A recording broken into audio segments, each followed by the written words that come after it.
Ladies and gentlemen, we have the great honor of welcoming a true legend in the entertainment industry. She is an accomplished actress, writer, director, and college professor, which we'll discuss, with a career that has spanned more than 4 decades. From her breakout role in the 1980s classic The Breakfast Club to her more recent work on hit TV shows such as Smilf and, which is so wonderful, Single Drunk Female, which is now available on Hulu. Our guest today, when I really started thinking about it, has left an indelible mark on pop culture. Welcome, Ally Sheedy. Thank you. I'm very happy to be here. What can I say after that intro, though? I feel like, oh God, sounds smart. Isn't it crazy? And I know this for myself, when you've been doing this for a while and you start to look back and all the other things outside of entertainment or different sort of subsets, and you put them all on a list, you're like, oh my God, I've done a lot of shit. Yes. Yeah, I do. I mean, it doesn't feel to me, when I think of the number, like over 40 years, you just said, that's a long time. It doesn't feel like that. Most of the time, it doesn't come up. But it actually is kind of crazy, you know? It's insane. I mean, my mother went into labor on stage. Oh my God. So, yeah, apparently I've been doing this for a real long time. Wow. Yeah. That's funny. Okay, so I just want to jump right in. It's hard to believe that your first big role was in Bad Boys. Yes. I mean, the people you were in it with are still around. I know. I mean, what genius casting. It's pretty crazy. Yes. When you step back and think about it, there was a casting director that made the decision to put these people in a movie that are still relevant today, all these years later. Yeah, it's yes. And it was, yeah. And I listen, I love Sean Penn, love him. I don't know him personally. He's obviously not in my life or anything like that, but I just think he's done wonderful, amazing things with his life. He's an incredible actor, and I just love being around him. So for my first movie, I got to be on the set and watch it. And there's no way to put that into words, really. It just was a kind of mind-blowing experience for my first movie. When I went back and was looking at all your credits, it hit me. You have had major iconic movies in each of these decades. I mean, you got to look back and think, holy shit, all of this work that I did, if I stand back sort of and look at it as an academic, there's snapshots of pop culture of all of those decades. Yes, there are. It's just, I just don't have that. You have a big perspective on it, an objective. I don't think about any of it that way. For me, it's, you know how it is. I was going through this when I did, oh, right. I was like, was that right? That was that period. Right. I did that thing. It was wonderful, but oh God, I was going through X, Y, and Z at that time. It just feels like, you know, part and parcel kind of tapestry of life, of good, bad, the ugly, all of it put together. I don't have that kind of zoom wide vision that you have on it. Well, that's going to lead to my next question, because I am intrinsically shallow. Okay, which were the best fashion? Which were the best? You would walk into wardrobe and go like, oh, this is so cool. And which do you look back on and go, oh shit. I mean, I look back on 20 years of award show clothing and hair, and I just go, fuck, what was I thinking? Or why was this popular? Or boy, I remember this was like it, you know? And you go, ew. Yeah. Okay, the good ones are, I loved everything about Breakfast Club and everything about the way Allison looked. Not so much the transformation thing, but, you know, that was Hollywood then. It was the 80s. But the look of Allison, which it was the first time I was working on anything. Well, it was my 4th movie. But in that case, Marilyn Vance did the costumes, and she collaborated with me which was, and again, talking about mind blowing. Wow, she actually wants my ideas and put together that whole thing. I love that. I love that whole thing with Allison's look. I love the wardrobe in High Art. Very specific thing. Really cool. And I actually love what I get to wear in Single Drunk Female. I really love Carol's whole style in this.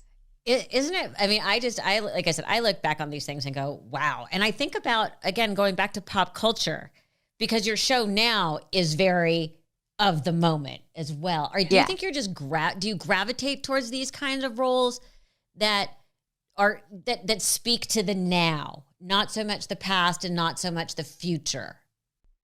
I think I've gotten really, really lucky that things have come along when they have come along.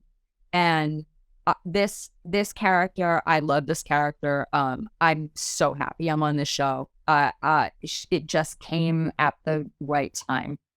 I don't know why things happened the way they did. I don't know why it was Breakfast Club here. I don't know why High Art had such a it just resonated, it seemed, with people in a certain way. Mostly indie film people, but still.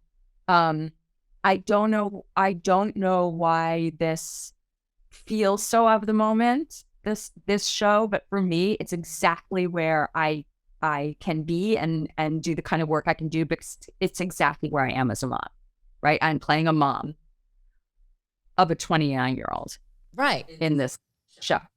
I am the mom of a 29-year-old. It's just where it kind of works, you know? The subject matter is very of the moment and in the news. And, you know, and that goes back to like the whole thing. Sorry, I don't mean to become a complete academic about your career. Is you continuously do these sort of bellwether projects that are snapshots of perfect times. I mean, I showed my son Breakfast Club and he could relate because, well, you know, they've all been in detention, you know, and there's just certain sort of ongoing themes. And yes, you said everything comes along as it comes along. But I got to think that there's something about those scripts that attracts you. It attracts me if, yes, when the character is actually an authentic character where there's something going on that speaks to me, yeah. But also it's the synchronicity of things. There are certain things that come my way, and they come my way at a time and a place when, for some reason, over all these decades, they just make sense, you know? So yeah, some of it is, yes, I'm really drawn to this character and actually I really want to do this. But also, out of all the things that could show up, this is the one that did. You know what I mean? Totally. There's it's like that. It's a lot of attracting what's right for you at the right time. Unfortunately, I am not good at that in relationships, but that's a whole other episode. I've given up on relationships, so yeah, I hear you. I had given up, and then I met someone, and now I haven't completely given up. But you know, I always, like I said, my running shoes are always under the bed. I understand. They could, you know, at any given opportunity, I could just bolt. Yes. I understand. One of the things that I discovered about you, which I didn't know, is you're a teacher. Yes. Do you love teaching? I love teaching. I taught today. Really? That was what I was doing. Yes. What did you teach today? Where are you teaching? So I'm teaching at City College of New York, which is part of City University of New York. And I teach an acting on film class. They have theater students there, so my class is sort of unique. I made it up. And I've been teaching there since 2018. And I absolutely love it. How did that even start? When back my son went to college, a friend of mine said, you know, there's this performing arts high school in New York called LaGuardia High School. And through various things, would I come down and work with the kids? And I really was feeling bereft because Beck just went to college and know what to do with myself. I didn't have a job, you know, a film job. So, you know, what am I going to do? So I went down to LaGuardia And I started working with some of the kids there in a class and doing this and that. And I really loved it and thought, I don't know why, but I really love this. And there was one of the dean of the theater department, Sandy Faison, after that first year, I was coming out, said, we would love to have you around. What would you like to teach? And I said, I would like to teach an acting on film class, and it just has come into my head. And she made that space available for me. I was not on the faculty. I am not like anything like that. I was just volunteering, but it gave me, for 6 years, I kept going to LaGuardia High School and doing this acting on film class. And basically it was like going to graduate school to get a master's in teaching. I mean, really. And after that period of time, somebody from City College heard I was doing this such and such and said, hey, why don't you come and talk to us about doing a class here? And I did, and they gave it to me. They didn't, it's not on the curriculum. They let me make up the class, which was what I was doing with the high school kids. And actually, the class is actually much more suited to college level kids. It's a lot of focus.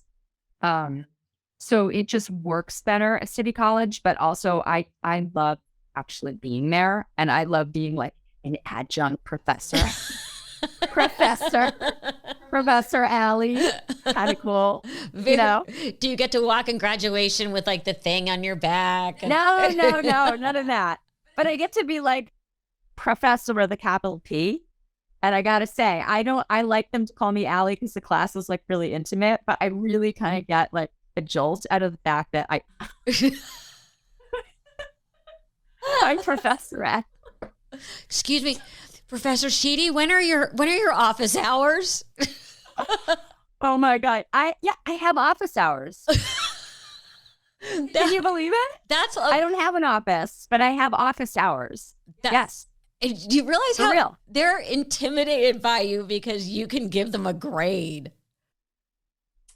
You know what? One of my kids today asked me, wait, how do you grade this class? We're getting very close to the end of the semester. And she just said, wait, we're getting near the end of this. How do you grade this class? And I just said, listen, if you show up and you did the work and you do your scene and you participate in class and you take the class seriously, why would I give you anything but an A? I mean, you did everything. So don't worry about it. But yeah. So have you had to like sit someone down and say like, you're not showing up. I suggest you drop this class. You're not going to make it in this class. No. You haven't had, because I would think there's got to be a couple people in there thinking, oh, this is a gut. No, I feel like, listen, there's so much in this class to get out of this class. It's really great. If you don't avail yourself of what's here, that's on you.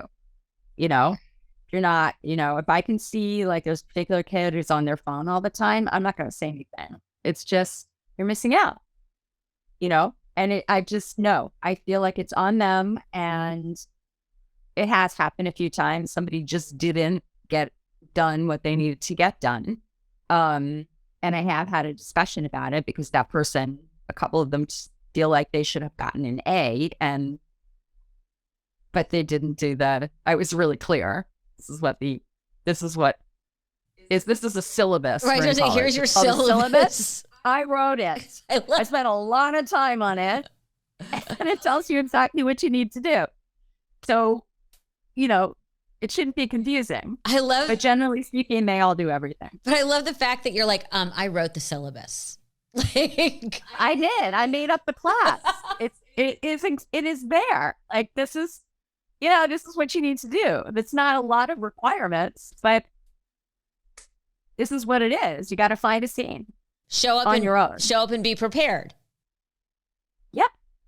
And work on your scene, and then be supportive and show up every day, even if you're not on camera, to give support to other people. And there's things that you need to do in the class, but it's basically about being a cohesive class, showing up for each other. It's not about, oh, did you do a good scene? I mean, that's not what it is. It's all that other stuff. And generally, like, this class has been phenomenal. But no, there's been like a few here and there where I feel like, okay, I mean, I could not have been clearer. Spent so much time on all of this. Oh, it's so you look. Did you read it? No.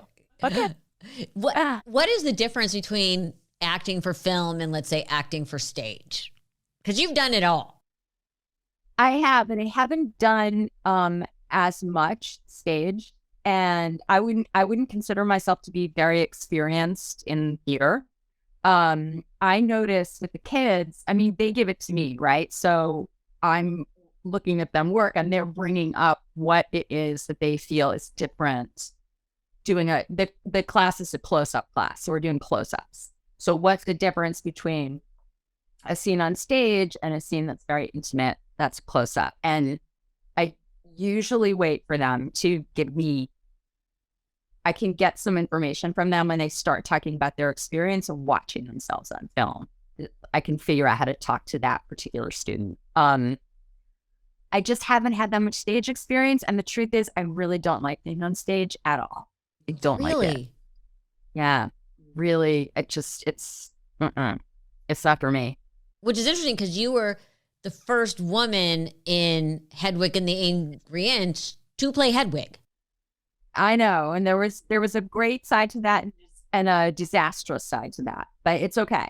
But I just know that it's not for you.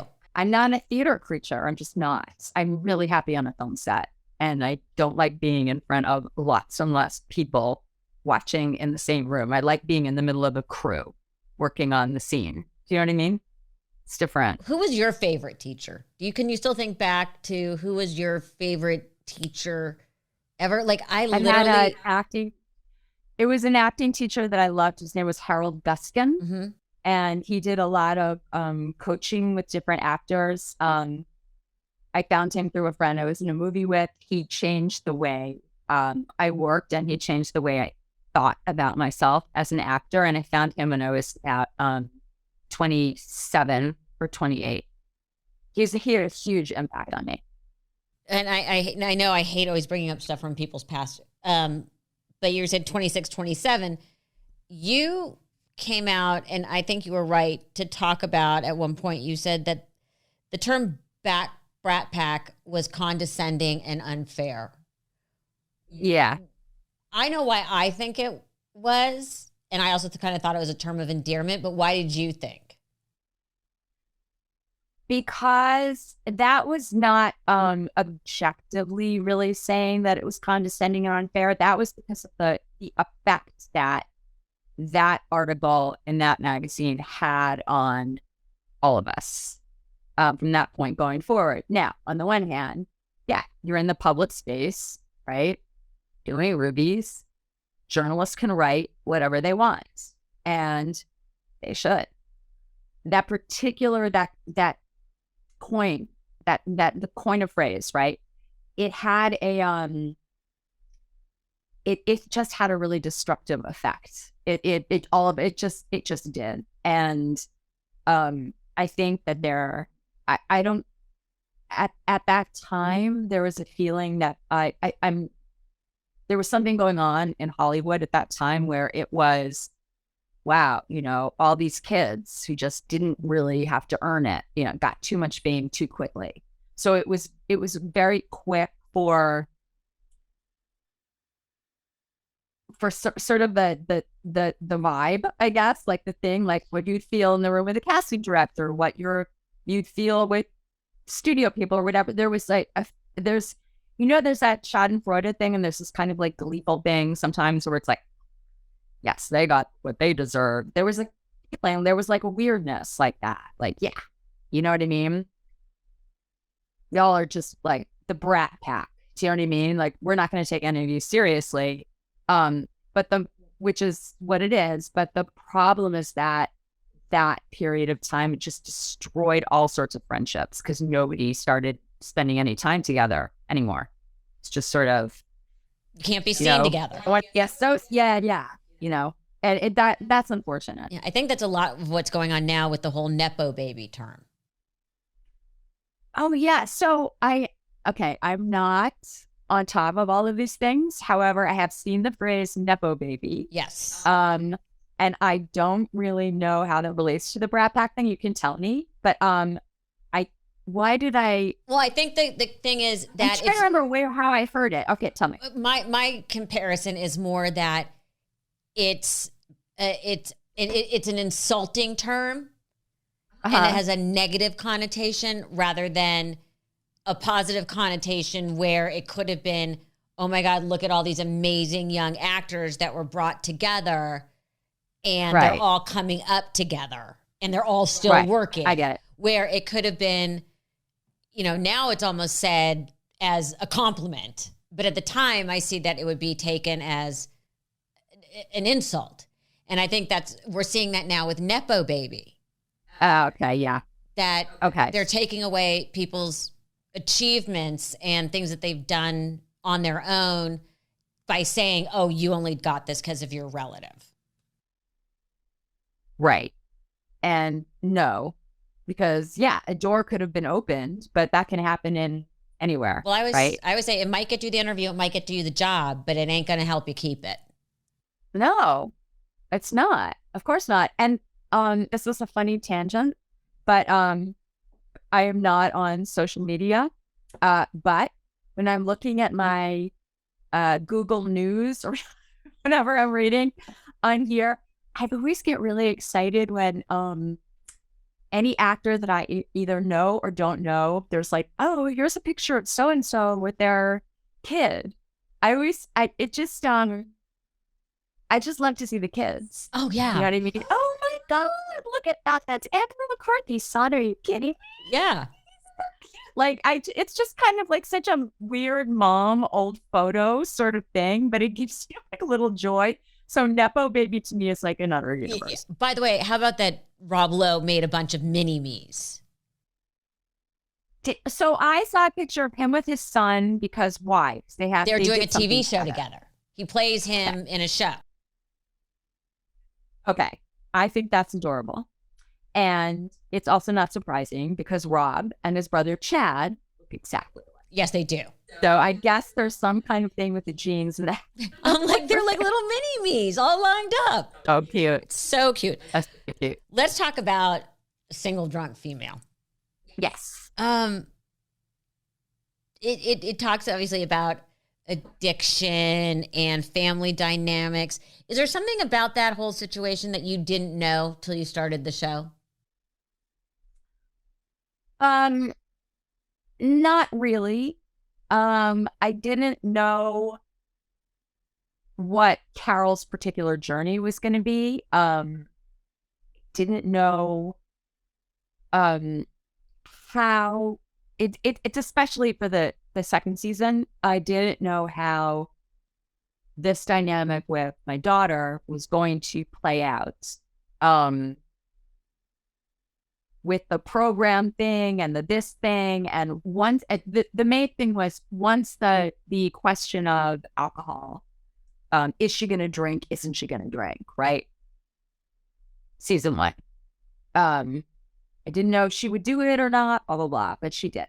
Now we're in season 2. Season 2, the fact that she was a complete F up with alcohol and caused me so much pain for such a long time. Is not actually what's happening. What's happening is she's got a job and she's got a this and she's got a that. But I am not over this stuff that happened. And I also don't know who this person is that she's becoming. And I think now that we're talking about it, I think she's sort of like moving forward with her life and growing. And I'm very much stuck in all this old shit. Damage, and some of it is actually valid from what happened between the two of us, and some of it is just really old. I'm still stuck in that place, and she's sort of moving on. And I guess one of the things that came up for me with Carol a lot was, oh no, you don't get to go on as if none of the rest of this happened. So there's some of that happening. It was really complicated this season. It was really fun. It was real painful. I just kind of loved the places that I got to go. Only actors say, I loved it. It was painful. I mean, actors are just entertainment people are just, we're all just very weird in our own I ways. know. Oh my God, it was wrenching. I loved it. But, it was fun because it was really wrenching. And at the same time, Carol's like an infuriating person who's hysterically funny because she's so impossible. And so it was both of those things at once. And that was really fun. When you first got the script, A, was it offered to you, or B, did you have to fight for it? No. So I had a meeting with the creators on the show. And it was basically to talk about, this part in the show. And I read the script and I really loved it, the pilot. So I met with them. And then it was a question of, do they think that I'm right for this character or not? Simone Finch is a creator on the show, and I'm playing her mother. So she wrote this about her own life and her mother, and I really knew that I loved this character. She spoke to me right away. But I was overjoyed, and they came back and said, yes, let's do this. So it was something where it happened. Do you know what I mean? It just happened. It showed up. One of those things that shows up and you just feel like, oh my God, I'm so grateful. Thank you. Yes. And again, it's that pop culture of the moment snapshot thing. Yeah. Which I think is amazing. Yeah. Look at this. I just took this whole new overview. It's amazing. You brought it full circle. Yeah, that's what I get paid to do. So Single Drunk Female Season 2 is available now on Hulu. You are an absolute joy to talk to. Yeah, it was really, really fun. That just flew by.